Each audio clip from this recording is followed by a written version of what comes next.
počkajte, kam idete? Prosím? To hovoríte so mnou? Prepáčte, ja vás vôbec nepoznám a veľmi sa ponáhľam. Moment, akože nepoznám. Ste predsa doktor Viktor, muž dvoch tvári. Áno, ste to viedli. Ale pozerám, že už máte iba jednu tvár. A po čo vám to zmizlo? Ja? S druhou tvárou? Neviem, o čom to hovoríte. To si ma s niekým mýlite. A počkajte, nerobte zo seba sklerotika, zo mňa blázna. Veď dnes do obeda som bol u vás v ordinácii, kde ste mi ukazovali vašu druhú tvár. Aj ste mi povedali, že vám narastla cezvodza a že asi pôjdete na operáciu.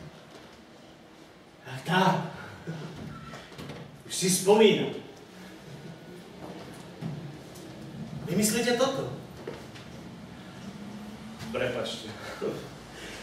Priznám sa, trošku som si z vás vystrelil.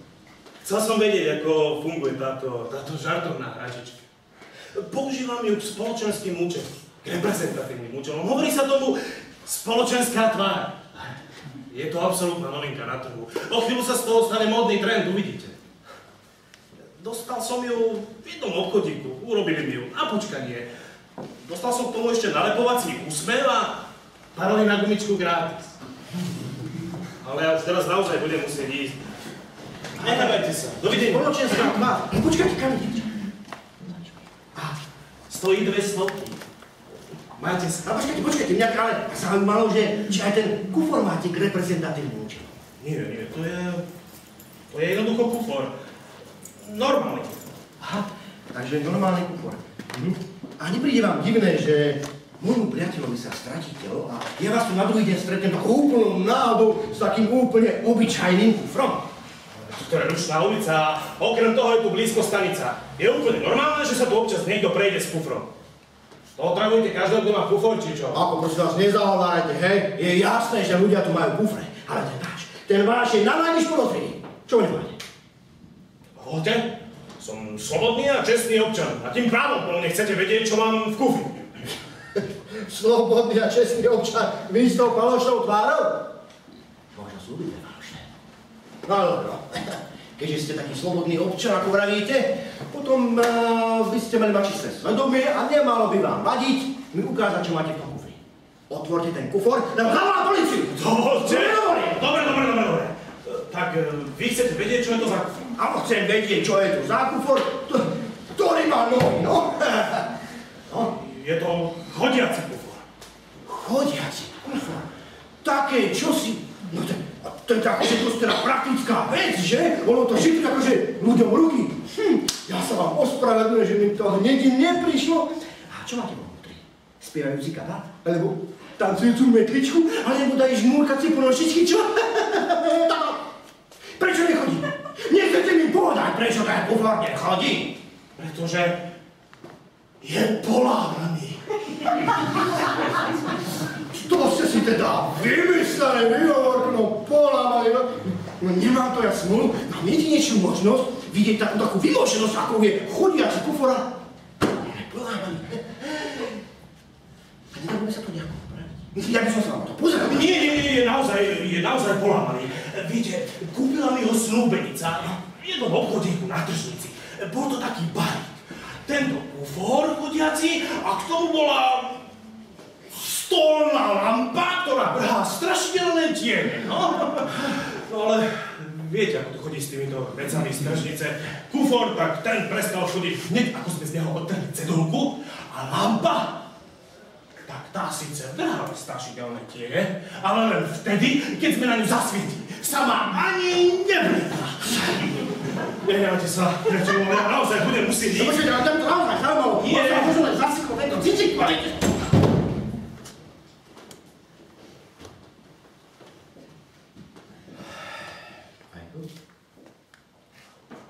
To je čo a ako sa to dostalo do vášho kufra? Je to moja práca. Tvoja práca? Hej. Toto je tvoja práca? Áno. A čo je to za práca? Je to skôr také brigádnické prilepšenie. Malujem tváre gumenným bábik. Veď vieš, že mojou prácou si veľa nezarobím a teraz potrebujem každý cen. Potrebujem svoje Luize kúpiť darček a je trošku drahšie, ako si môžem dovoliť.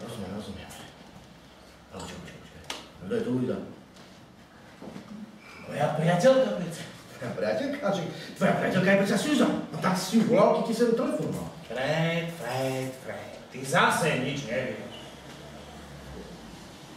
So Susan som sa rozišiel. Ty sa rozišiel so Susan? A tak to musela byť chuďaká s kodou zmilou, čo? Pýtaš sa zle. Ešte som jej to nestihol povedať. Ona o tom ešte ani nevie. Také, že si no, taký je život. Ty, Michael, a nemohol by si mi priblížiť troška tú tvoju novú prácu? Počuj. Zobral som takú bokovku v jednej firme, čo vyrába hračky pre psa. Malujem tým bábikám ksichty, no. Je to celkom dobre platené, vieš? Ty maluješ bábikám ksichty? Hej. Hráči sú psom, ručne malované hračky. Ja predstavám chápať tento svet, ako tiež mám psa, ktorý ohryza bábikám hlavy, ale myslím, že mu je úplne jedno, či je na nej podobizeň Naomi Campbell alebo turistická mapa okolo Šuria. Je to úplne jedno, na čo sú psom ručne malované hračky. Ale to nie sú normálne psy, to sú snobské psy svojich snobských majiteľov. Malujem tie tváre podľa nejakej predlohy, chápeš? Niečo ako keď si dáš vytlačiť fotku na šálku alebo na tričku. Neveril by si, koľko ľudí sa dobre na tom baví, keď ich pes trhá maketu šéfa. Samozrejme, za 2 dní nie je vidieť, čo tam bolo namalované. Ale to mi je jedno, dobre mi zaplatia a hotovo, chápeš? Ani nie, ale rešpektujem to. Výpočka, mohol by som to skúsiť aj ja. Môžeš. A nevadí, že nemám umeleckú školu ako ty? Nevadí. Budeš pracovať pod môjim umeleckým dohľadom. 90% každého diela Rafaela alebo Da Vinciho malovali aj takí žiaci, vieš?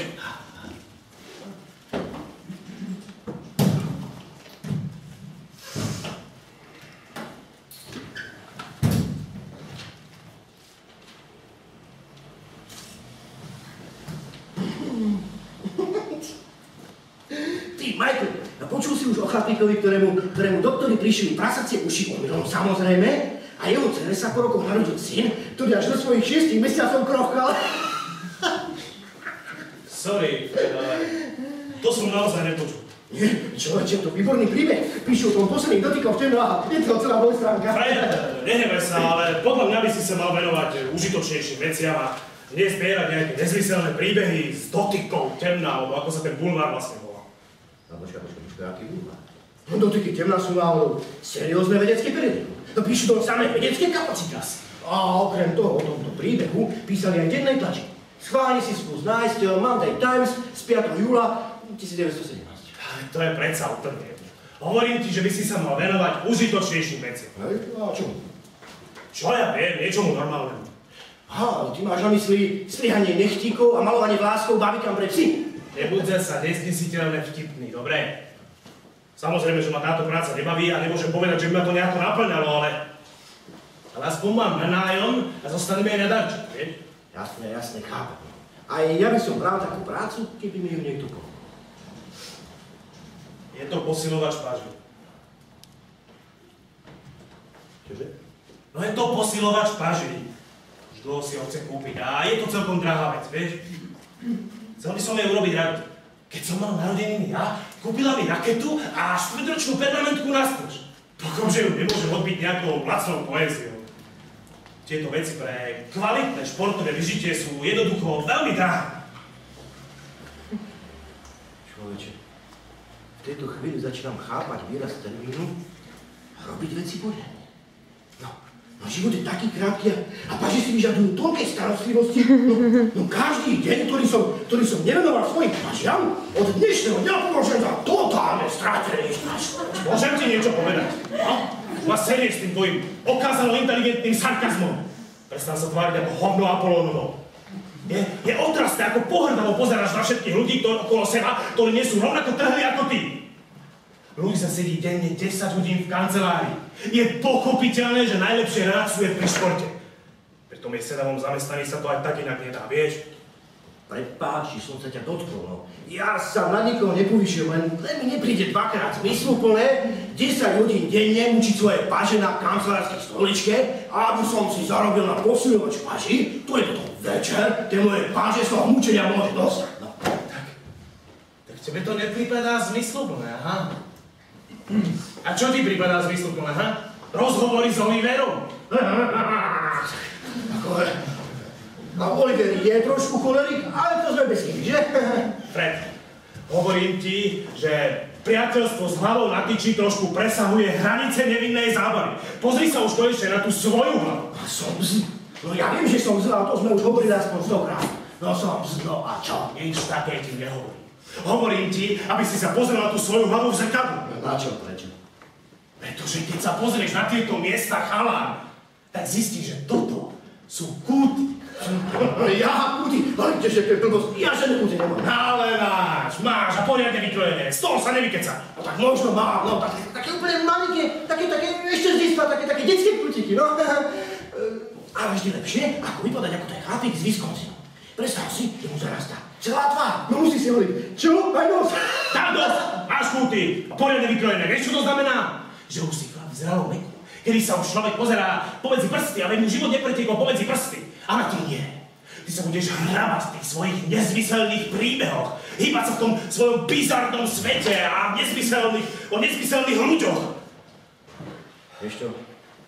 Možno máš pravdu, sú to možno trošku bizarné a uletené príbehy, ale práve preto sú zaujímavé. Majú takú bizarnú atmosféru a tým sú príťažlivé. Tie tvoje príbehy o posilovači páži ako... a nikoho vôbec nezaujímajú. Poviem ti ešte niečo. Ono to nie je len o uletených príbehoch alebo uletených ľuďoch. Ale to o ľuďoch, čo majú problém. Každý máme problémy. Aj ty máš problémy, Michael, ale nikto ti preto nehovorí, že si uletený. Takže nakoniec budeš ty mne hovoriť, že ja mám problém. Ty mne. Musím ťa sklamať, Fred. Ja som bezproblémový a tým pádom pre teba úplne nudný človek. Že? Nerastie mi chobot, mám štandardný počet prstov a všetkých orgánov, vieš? Jasne, si úplne v poriadku. A to by som povedal, že je tvoj najväčší problém. Michael, ja nemusím byť doktor na to, aby som videl, že ti zakapal zmysel pre humor. Horí ti, Fred, spamätaj sa. Je ti 30, bývaš u matky, školu si nedokončil, nemáš žiadnu prácu. Hlavne, že ťa zaujímajú týpkovia s dvoma ksichtami a bizarná atmosféra. Čau.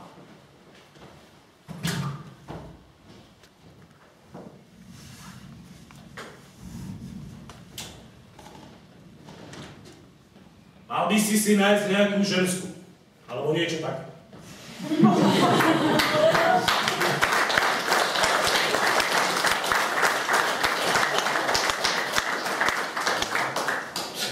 Bezproblémový. A to mi povie chlap, ktorý stratil hlavu kvôli nejakej, to je sposilňovne. Aby si vedel, ja si tú ženu nájdem, uvidíš, to vieš, že hej.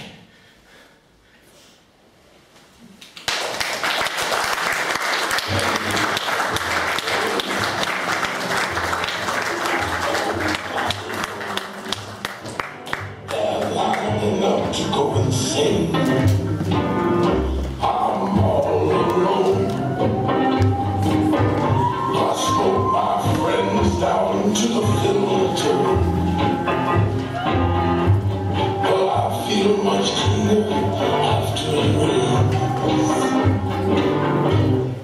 And she left in the fall and the kids were gone. Náš nový tanec, ani tango. Milujem tango. Michael? Ale kdeže Michael? Ten vôbec nevie tancovať. V tanečnej sa mu všetci len smiali a náhle si oni nastal. Ja tangujem a viem ho aj výborne tancovať. Susan, so mnou necítiš sem. Susan, zabudni na Michaela. On je úplne prízemný človek a úplne obyčajný na to, aby mohol chodiť so ženou. say